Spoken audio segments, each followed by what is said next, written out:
Hi, hello, I'm Sam Harris and I read, review and discuss fantasy and science fiction books. Today we are doing a read review discussion, all three, of chapter 57H of book 1 of The Wandering Inn by Pirate Arbor. So this will be full spoilers, so if you have not read this chapter, then go read the chapter and then come back. I'm basically going to run through the whole chapter from start to finish and tell you guys my thoughts on the events as they take place. I have literally just finished reading it, so now it's time to discuss it. Just a quick programming note. I'm recording this the day that it's going to go up, but this day I'm hoping to read all of the H letter chapters of The Wandering Inn from book 1. They might not all go up in sequence, so I think that then we'll have one more tomorrow and then the final one will be next week. But I should be, as long as nothing goes wrong, recording all three in a row on the same day. So I am binge reading them as people have told me I should. And this was a pretty fun chapter. So this chapter is from the point of view of the Horns of Hammerad, who are the adventuring crew that we have come to know through Ryoka, and now they've also come to know Erin, so they're kind of like the bridging character between the two protagonists of the book. The Horns, there's three main characters that we kind of hang out with in the Horns in this book, which is in this chapter, which is Kalra's Cheeria and Juriel, and a couple of the sections are clearly from Cheeria's point of view, and one clearly from Juriel, or Jerry as we've been calling him, and Kalra's is a major character in all of them. So first off, we kind of get some opening bit of like scene setting where Cheeria is having breakfast in the inn. Some lovely eggs and bacon, poached eggs, she says. I don't eat either of those things, but I am assured by many that they are lovely. And Cheeria then talks in this section about like her motivation for doing adventurous things, which is basically like she loves being an adventurer. That's like her calling. And even if she became a millionaire, she would just buy gear to make adventuring easier and more fun, so she could tackle more high-level stuff, which is interesting. It's nice to get that perspective. And then we switch over to Jerry, and we learn a little bit more about Jerry. We haven't really had much about him, really. He's been there a lot, but he's not been that much of a focus. And I feel like this is the first time we get to see a bit more of his inner monologue, if that makes sense.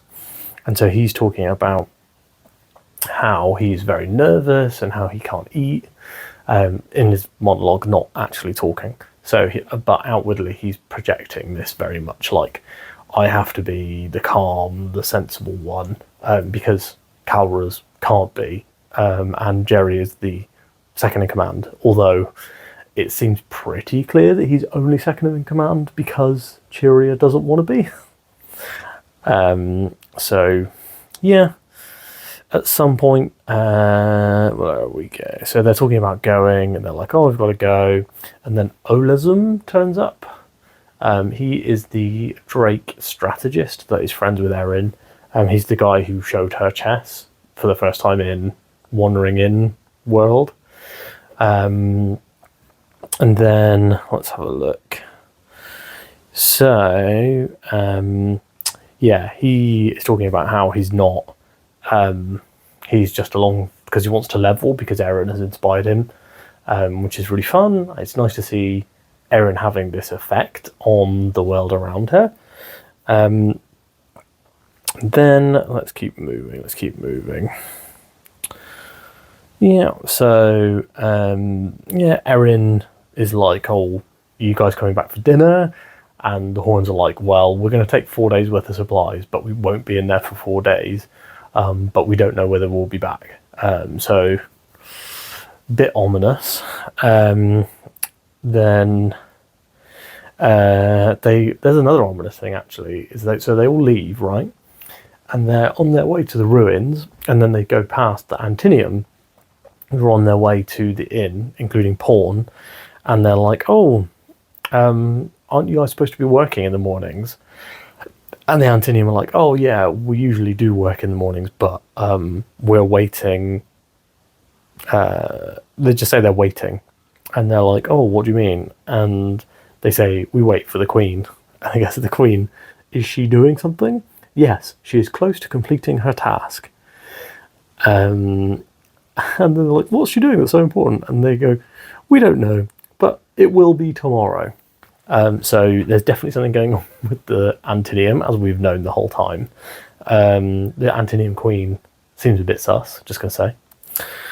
And so they then get to the ruins. We get a little bit of a background about the ruins and the like dungeon that they're going into. Apparently, so they found basically the opening to it on the top of a hill, and then they realised when they dug around that like it was the whole hill. Like the hill is these ruins, which is pretty exciting. And it's like a little mini city almost in there. So it's like covering the whole the whole hill. It has like chambers for people to live in and all this sort of stuff. Right, so yeah, it's like massive, and there's like living quarters and lots of stuff going on down there, which is pretty exciting. And the doors to get into it are apparently 2 wagons wide, which is pretty mad. Let's have a look. Oh, and yeah, and they talk specifically about how it's bigger than any building in Liscor, which is pretty cool. Although Elizabeth is like, "Oh, our people could have made this, before, in the Dark Ages before, whatever they're called, but there's no record of it." So apparently, in the ancient times or whatever, these sorts of structures were possible, were more possible. So they then meet up all the other adventuring groups. So we've got the Horns of Hammerad, obviously, our leads. Then we have the Flawless Flights, Kyriel, or Kyle, as I almost called him, Kyle's Vanguard, the Circle of Renee, they're the casters, and then Silver Spears, which is Ivlon's team. The Vanguard and the Horns are going to go first. They're going to take the front. And then they talked a little bit about Olism, and he's like, "I'm just here to like observe and help where I can. I'm not here to give you orders," which is interesting because as a tactician, that feels like kind of his remit. And then here we go. So they go into the ruin. I'm about halfway through the chapter now. So this is where things start to go. We'll start to get, start to see what's going on. Then they talk about Olism's like, "Oh, I haven't heard of any of you guys, even though you're silver ranked." And then Cheeria then talks to him about the other adventuring groups that are with them. So she explains like who they are, what their gimmick is, and that sort of thing. Interested about she says about the mages. So there's like a group of mages that are adventurers, and she's like, "Oh, they have to run away a lot because when they run out of mana and mana potions, there's literally nothing else they can do, so they have to run away," which is quite funny. So they then go on. They go through, and shield spiders turn up. Or well, they're discovered by the scouts, and Olism's like, "Oh, you can get rid of the shield spiders by like fire magic, basically." So they send off some fire magicians, and that gets sorted out. And then some zombies arrive, and there is a fairly short zombie fight. Interestingly, it turns out that one of the adventurers basically makes the observation that these zombies should be way more decayed by how decayed their equipment is, and it seems like there's some sort of preservation spell stopping their flesh from decaying and becoming skeletons that is keeping them as zombies, basically. Because zombies are more hardy than skeletons because they have muscle and skin and what have you. So Olism is like very excited about how well they took out all these zombies and thinks it's pretty cool. And then let's move swiftly on. Yvonne talks to Chiria about Ryoka and is like, oh, I'm really sorry about like what went down, but I just wanted to check her out because my cousin, I think she says, or at least why Magnolia is so interested in her. So, sorry, just had to let the cat in, so he might join the video. Barry, you want to join in? Here he is. Almost. Oh, there you go. Now you're in frame, bud. Just. So, then they go into a new room, and this room is full of little stone altars with wooden tables, and Chiria eventually is like, oh, I know what this is. This is a crypt. This is where mass amounts of bodies are being prepared. So again, seems like some sort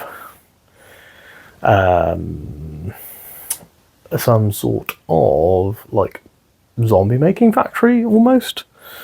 And then the next thing is that they come across a like fork in the crossroads, and they notice that the scouts didn't leave a note, or like usually they would mark the wall with chalk to say which direction they'd gone, and the scouts haven't done that. So everyone's a bit wary, and then they notice down one of the corridors what looks like bags, and it turns out these bags are full of gold. So they try and see if there's any traps, they try and see what's going on, and basically they can't find any reason not to go and check these bags out. The bag's full of treasure, so they're full of like gold and rubies and all this sort of jazz. And then the Olism is like, oh, why are these bags of loot abandoned? Why have the scouts not left any signs? And then they realise that like where they are is further into the dungeon than anyone else has come out from. So then the very next thing is that everyone's danger sense starts kicking off, and zombies just start pouring out of the walls. And that is the end of the chapter. So big cliffhanger this week. Yeah, great chapter. Really enjoyed this one. I feel like getting to know a little bit more about the ruins is interesting. I've been wanting to obviously see as deep in as we can get for ages. That's been like a big thing in this story, is the ruins and what's going on with them. So yeah, really excited to just see more of what's going on here. Yeah, I think I'm going to cut this video short so that I can go straight back in and carry on reading.